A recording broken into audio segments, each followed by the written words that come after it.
ಸುತ್ತೂರು ಸಿಂಹಾಸನಾಧೀಶ್ವರರು ಶ್ರೀ ಶ್ರೀ ಶ್ರೀ ಸುತ್ತೂರು ಶ್ರೀಗಳ ಪಾದಾರವಿಂದಗಳಲ್ಲಿ ನಮಸ್ಕಾರ ಮಾಡ್ತಾ, ಅಪಾರ ಸಂಖ್ಯೆಯಲ್ಲಿ ನೆರೆದಿರುವಂಥ ಎಲ್ಲ ವಿದ್ಯಾರ್ಥಿಗಳಲ್ಲಿ ಕ್ಷಮೆಯಾಚಿಸುತ್ತಾ, ಯಾಕೆ ಕ್ಷಮೆ ಅಂತ ಹೇಳಿದ್ರೆ ನಾವು ತಡವಾಗಿ ಬಂದಿದ್ದಕ್ಕೆ, ಶಿಕ್ಷಕ ವೃಂದದಲ್ಲೂ ಕೂಡ ಕ್ಷಮೆಯನ್ನು ಯಾಚಿಸುತ್ತಾ, ಇವತ್ತು ಸಾವರ್ಕರ್ ಪ್ರತಿಷ್ಠಾನದಿಂದ 150 ವರ್ಷಗಳು ಇತಿಹಾಸ ಕಂಡಂಥ ಸ್ವತಂತ್ರ ಪೂರ್ವದಲ್ಲಿ ಸ್ವತಂತ್ರ ಹೋರಾಟಗಾರರಿಗೆ ಇವತ್ತಿಗೂ ಕೂಡ ನಮ್ಮೆಲ್ಲರಿಗೂ ಪ್ರೇರಣೆ ಕೊಟ್ಟಂತಹ ವಂದೇ ಮಾತರಂ ಗೀತೆಯನ್ನು, ಅದರ ಇತಿಹಾಸ ಮತ್ತು ಇವತ್ತು ಏನಾಗಿದೆ ಅನ್ನುವಂಥ ಪ್ರಸ್ತುತ ವಿಚಾರಗಳ ಬಗ್ಗೆ ಮಾತಾಡಬೇಕು ಅಂಥೇಳಿ ನನಗೆ ಹೇಳಿದರು. ಅದರ ಕಾರಣಾಂತರಗಳಿಂದ ತಡವಾಗಿ ಬಂದಿದ್ದರಿಂದ ಸಮಯದ ಅವಧಿನೂ ಕಡಿಮೆ ಆಗಿರೋದ್ರಿಂದ ನಾನು ಕೆಲವು ಪ್ರಮುಖ ವಿಷಯಗಳಷ್ಟೇ ನಾನು ನಿಮ್ಮ ಹತ್ರ ಮಾತಾಡ್ತೀನಿ. ಭಾರತ್ ಮಾತಾ ಕಿ, ಭಾರತ್ ಮಾತಾ ಕಿ, ಭಾರತ್ ಮಾತಾ ಕಿ. ಪ್ರಪಂಚದ ಯಾವುದೇ ದೇಶ ಅವರ ದೇಶವನ್ನು ತಾಯಿಗೆ ಹೋಲಿಕೆ ಮಾಡಿಲ್ಲ. ಯಾವುದಾದ್ರು ಮಾಡಿದೆಯಾ ದೇಶ? ಆದರೆ ಭಾರತ ಮಾತ್ರ ಭಾರತವನ್ನು ತಾಯಿಗೆ ಹೋಲಿಕೆ ಮಾಡಿಕೊಂಡಂಥದ್ದು.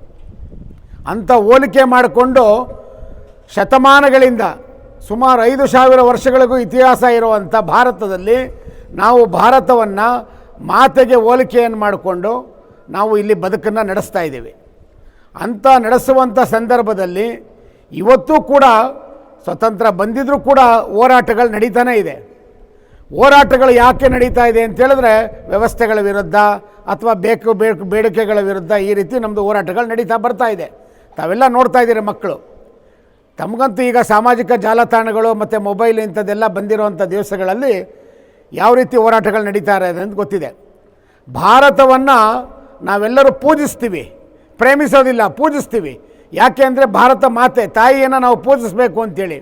ಅಂಥ ಭಾರತ ಮಾತೆಯನ್ನು ಪ್ರಕೃತಿಗೆ ವರ್ಣನೆ ಮಾಡಿ ಬಂಕಿಮಚಂದ್ರರು ಸುಮಾರು 150 ವರ್ಷಗಳ ಹಿಂದೆ ಈ ಗೀತೆಯನ್ನು ರಚನೆ ಮಾಡಿದ್ರು. ಈ ಗೀತೆಗೆ ಸಾಹಿತ್ಯವನ್ನು ಅಳವಡಿಸಿದ್ರು. ಎಲ್ಲ ಸ್ವತಂತ್ರ ವೀರರು ಒಂದೇ ಘೋಷಣೆಯನ್ನು ಕೂಗುವಂಥದ್ದು ಒಂದೇ ಮಾತರಂ ಅಂತೇಳಿ. ಒಂದೇ ಮಾತರಂ ಅಂತೇಳಿದ್ರೆ ಭಾರತ ಮಾತೆ ನಿನಗೆ ವಂದಿಸ್ತೀನಿ ಅಂತೇಳಿ. ಸೊ ಇಂಥ ಪ್ರೇರಣಾದಾಯಕವಾದಂಥ ಗೀತೆ ಇವತ್ತಿಗೂ ಕೂಡ ಪ್ರಸ್ತುತ, ನಮ್ಮ ರಾಕೇಶ್ ಭಟ್ರು ಹೇಳಿದಾಗ ಇವತ್ತು ಕೂಡ ಪ್ರಸ್ತುತ ಇದೆ. ಇವತ್ತಿನ ಪ್ರಧಾನಿಗಳೇನು ಹೇಳಿದ್ದಾರೆ, ಎಲ್ಲ ಜಾಗಗಳಲ್ಲಿ ಒಂದೇ ಮಾತರಮ್ಮನ್ನು ಆಡಬೇಕು ಅಂತೇಳಿ. ಹಾಗಾದರೆ ಒಂದೇ ಮಾತರಂ ಆಡ್ತಾ ಇರಲಿಲ್ವಾ? ಆಡ್ತಾ ಇದ್ದರು. ಮೊದಲು 6 ಚರಣಗಳಿರೋವಂಥ ಗೀತೆಯನ್ನು ಆಡೋದಕ್ಕೆ ಶುರು ಮಾಡಿದಂಥದ್ದು. 6 ಚರಣಗಳ ಗೀತೆ ಬರ್ತಾ ಬರ್ತಾ ಬರ್ತಾ ಅದು 4 ಚರಣಕ್ಕೆ ಬಂದು ನಿಂತ್ಕೊಂಡಂಥದ್ದು. ಇವತ್ತಿಗೂ ಕೂಡ ಸಂಸತ್ನಲ್ಲಿ ಸಂಪೂರ್ಣವಾದಂಥ ಗೀತೆಯನ್ನು ಆಡ್ತಾ ಇರಲಿಲ್ಲ. ಆದರೆ ಈಗ ನರೇಂದ್ರ ಮೋದಿಯವರು 6 ಚರಣಗಳ ಗೀತೆಯನ್ನು ಸಾರ್ವಜನಿಕ ಸಭೆಗಳಲ್ಲಿ ಮತ್ತು ಎಲ್ಲ ಸಭೆ ಸಮಾರಂಭಗಳಲ್ಲಿ, ಶಾಲಾ ಕಾಲೇಜುಗಳಲ್ಲಿ ಎಲ್ಲ ಕಡೆ ಆಡಬೇಕು ಅಂಥೇಳಿ ಕಡ್ಡಾಯ ಮಾಡಿದ್ದಾರೆ. ನಮ್ಮ ವಂದೇ ಮಾತರಂ ಗೀತೆ ನಮ್ಮ ದೇಶದ ರಾಷ್ಟ್ರಗೀತೆ. ಇದು ಬಂಕಿಮಚಂದ್ರರು ಶುರು ಮಾಡಿದಂಥ ಕಾಲದಲ್ಲಿ 1926ರಲ್ಲಿ ನಡೆದಂಥ ಕಾಕಿನಾಡದ ಒಂದು ಸಭೆಯಲ್ಲಿ, ಅದು ರಾಜಕೀಯ ಸಭೆಯಲ್ಲಿ, ಕಾಂಗ್ರೆಸ್ ಅಧಿವೇಶನದಲ್ಲಿ ಅವತ್ತಿನ ಅಧ್ಯಕ್ಷರಾದಂಥ ಮೌಲಾನಾ ಆಜಾದ್ರವರು ಅವತ್ತಿನ ಸಭೆಯನ್ನು ವಹಿಸ್ಕೊಂಡಂಥ ಸಂದರ್ಭದಲ್ಲಿ ಒಂದೇ ಮಾತರಂ ಗೀತೆ, ಅದರಲ್ಲಿ ಪೂರ್ತಿ ವಿಚಾರಗಳನ್ನು ನಿಮಗೆ ನಿಮ್ಮ ಹತ್ರ ಒಂದು ಕರಪತ್ರ ಕೊಡ್ತಾರೆ. ಈಗ ಅದನ್ನು ನಾವು ಹೇಳಿದ್ರೆ ಪ್ರಕೃತಿಗೆ ವರ್ಣನೆ ಮಾಡಿದಂಥದ್ದು, ದೇವಿಗೆ ವರ್ಣನೆ ಮಾಡಿದಂಥ ಈ ಒಂದೇ ಮಾತರಂ ಗೀತೆಗೆ ಅವತ್ತು ವಿರೋಧವನ್ನು ವ್ಯಕ್ತಪಡಿಸ್ತಾರೆ. ಅವತ್ತು ಆಡಕ್ಕೆ ಬಂದಂಥವ್ರು ಯಾರು ಅಂದರೆ ಅವತ್ತಿನ ಪ್ರಸಿದ್ಧ ಗಾಯಕರಾದಂಥ ವಿಷ್ಣು ದಿಗಂಬರ ಪುಲಸ್ಕರ್ ಅವರು. ಅವ್ರು ಹೇಳ್ತಾರೆ, ನನ್ನನ್ನು ಆಡೋದಕ್ಕೆ ಇಲ್ಲಿ ಕರೆಸಿದ್ದಾರೆ, ಅದರಿಂದ ನಾನು ಆಡ್ತೀನಿ ಅಂತೇಳಿ ಹೇಳಿದಾಗ ಅವ್ರು ಹೇಳ್ತಾರೆ, ಇಲ್ಲ ನನ್ನ ಮತದಲ್ಲಿ ಇದಕ್ಕೆ ಅವಕಾಶ ಇಲ್ಲ ಅಂತೇಳಿ ಹೇಳ್ತಾರೆ. ಸೊ ಆಗೇನಾಗುತ್ತೆ ಅಂತ ಹೇಳಿದ್ರೆ ವಿಷ್ಣು ದಿಗಂಬರ ಪುಲಸ್ಕರರು ಸಂಪೂರ್ಣ ಗೀತೆಯನ್ನು 6 ಚರಣಗಳ ಗೀತೆಯನ್ನು ಆಡ್ತಾರೆ. ದುರ್ಗೆಗೆ ಹೋಲಿಸಿದ್ದಾರೆ, ಭಾರತ ಮಾತೆಯನ್ನು ಪ್ರಕೃತಿಗೆ ಹೋಲಿಸಿದ್ದಾರೆ. ಎಲ್ಲ ಕವಿಗಳಿಗೆ ಯಾರು ಪ್ರೇರಣೆ ಅಂತೇಳಿದ್ರೆ ಪ್ರಕೃತಿ. ಇಲ್ಲಿಯ ತನಕ ಅಂದರೆ ನಮ್ಮ ಕುವೆಂಪು ಅವರು ಕೂಡ ಆ ಗೀತೆಯ ಪ್ರೇರಣೆಯಿಂದ ಅವರು ಕೂಡ ರಚನೆಯನ್ನು ಮಾಡಿದಂಥ, ಕನ್ನಡದಲ್ಲಿ ಹಾಡನ್ನು ರಚನೆ ಮಾಡಿದಂಥದ್ದು. ಅವತ್ತಿನಿಂದ ಏನಾಗುತ್ತೆ ಅಂತ ಹೇಳಿದ್ರೆ ಈ ಹಾಡನ್ನು ಆಡಿದ್ರೆ ಒಂದು ವರ್ಗಕ್ಕೆ ತೊಂದರೆ ಆಗುತ್ತೆ ಅನ್ನೋ ಕಾರಣಕ್ಕೆ ಅಥವಾ ಅವರ ಮನಸ್ಸಿಗೆ ನೋವಾಗುತ್ತೆ ಅನ್ನೋ ಕಾರಣಕ್ಕೆ ಕೇವಲ 4 ಚರಣಗಳನ್ನು ಆಡ್ತಾಯಿದ್ದೀವಿ. ಸೊ ಅದರಿಂದ ನಾನು ಹೇಳ್ತಾ ಇರುವಂಥದ್ದು, ಇವತ್ತು ಪ್ರಧಾನಿಗಳು ಏನು 6 ಚರಣಗಳ ಗೀತೆಯನ್ನು ಆಡಬೇಕು ಅಂತೇಳಿ ಕಡ್ಡಾಯ ಮಾಡಿದ್ದಾರೆ, ಆ ಗೀತೆಯನ್ನು ನಾನು ಸುತ್ತೂರು ಶ್ರೀಗಳಿಗೆ ಅಭಿನಂದಿಸ್ತೇನೆ. ಅವರು ಕೂಡ ಇಂಥ ದೊಡ್ಡ ಕಾರ್ಯಕ್ರಮದಲ್ಲಿ ಈ ವಿಷ್ಣು ದಿಗಂಬರ್ ಪುಲಸ್ಕರ್ ಅವರು ಮತ್ತು ಯಾರು ಬಂಕಿಮಚಂದ್ರರು ರಚನೆ ಮಾಡಿರುವಂಥ ಈ ವಂದೇ ಮಾತ್ರ ಮಾಡೋದಕ್ಕೆ ಅವಕಾಶವನ್ನು ಮಾಡಿಕೊಟ್ಟಿದ್ದಾರೆ. ಅವ್ರಿಗೂ ಕೂಡ ಇದರಲ್ಲಿ ಒಂದು ಸಭೆಯಲ್ಲಿ ನಾನು ವಂದಿಸ್ತಾ ಇದ್ದೇನೆ. ವಂದೇ ಮಾತರಂ ಗೀತೆ ಕೇವಲ ಇದು ಒಂದು ಹಾಡಲ್ಲ, ಇದು ಭಾರತ ಮಾತೆಯ ಸಂಪೂರ್ಣ ವರ್ಣನೆ ಇದೆ ಇದರಲ್ಲಿ. ಈ ಸಂಪೂರ್ಣ ವರ್ಣನೆ ಇರುವಂಥದ್ದನ್ನು ನಮ್ಮೆಲ್ಲ ವಿದ್ಯಾರ್ಥಿಗಳು ಇದನ್ನು ಸಂಪೂರ್ಣವಾಗಿ ಕಲಿಬೇಕು.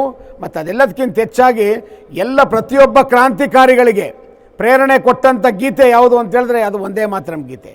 ವಂದೇ ಮಾತರಂ ಗೀತೆಗೆ ನಡಗದಂಥದ್ದು ಬ್ರಿಟಿಷರು. ಅವರಾಗಲೇ ಪ್ರಸ್ತುತ ನಮ್ಮ ವಿದ್ಯಾರ್ಥಿ ವೃಂದದಲ್ಲಿ ಹೇಳಿದ್ರು, ಅವರು ಇದಕ್ಕೆ ಬಹಿಷ್ಕಾರವನ್ನು ಹಾಕಿದ್ರು ಕೂಡ, ಆದರೆ ವಂದೇ ಮಾತರಂ ಗೀತೆ ಆಡೋದನ್ನು ಯಾರೂ ಕೂಡ ನಿಲ್ಲಿಸ್ತಿಲ್ಲ ಅದು. ಸೊ ಅಂಥ ಇತಿಹಾಸ ಇರುವಂಥ ವಂದೇ ಮಾತರಂ ಗೀತೆಗೆ ಇವತ್ತು ನಾವು ಈ ನಮ್ಮ JSS ವಿದ್ಯಾಸಂಸ್ಥೆಯಲ್ಲಿ ಈ ಸುತ್ತೂರು ಮಠದಲ್ಲಿ ಇವತ್ತು ಆಡೋದಕ್ಕೆ ಅಂತಲೇ ನಮ್ಮ ವಿದ್ಯಾರ್ಥಿಗಳು ರೆಡಿಯಾಗಿದ್ದಾರೆ. ಅದೆಲ್ಲದಕ್ಕಿಂತ ಹೆಚ್ಚಾಗಿ ಇವತ್ತು ನಮ್ಮ ಸಾವರ್ಕರ್ ಪ್ರತಿಷ್ಠಾನದವರು ಇಡೀ ರಾಜ್ಯದಾದ್ಯಂತ ದೇಶದಾದ್ಯಂತ ಕಾರ್ಯಕ್ರಮ ಮಾಡ್ತಾ ಇದ್ದಾರೆ. ಮೈಸೂರಿನಲ್ಲೂ ಕೂಡ ಸಾವರ್ಕರ್ ಪ್ರತಿಷ್ಠಾನದವರು ಈ ವಂದೇ ಮಾತರಂ ಕಾರ್ಯಕ್ರಮದ ಸಲುವಾಗಿ ಇಲ್ಲಿ ಒಂದು ಕಾರ್ಯಕ್ರಮವನ್ನು ಆಯೋಜನೆ ಮಾಡಿದ್ದಾರೆ. ಅವ್ರಿಗೂ ಕೂಡ ನಾನು ಅಭಿನಂದಿಸ್ತಾ ಇದ್ದೇನೆ. ಸುತ್ತೂರು ಮಠಕ್ಕೆ ಮತ್ತೊಮ್ಮೆ ಸಹ ನಾನು ಕೃತಜ್ಞತೆಯನ್ನು ಸಲ್ಲಿಸ್ತಾ ಈ ವಂದೇ ಮಾತರಂ ಗೀತೆಗೆ ಪ್ರೇರಣೆ ಕೊಟ್ಟಂಥ ನಮ್ಮ ಬಂಕಿಮಚಂದ್ರರಿಗೂ ವಂದಿಸ್ತಾ ಈ ಕಾರ್ಯಕ್ರಮಕ್ಕೆ ಮುಂದಿನ ಪೀಠಿಗೆಗೆ ಹಾಕಬೇಕು ಅಂತೇಳಿ ಕೇಳ್ಕೊಳ್ತಾ ಇದ್ದೀನಿ. ಜೈ ಹಿಂದ್, ಜೈ ಕರ್ನಾಟಕ, ವಂದೇ ಮಾತರಂ.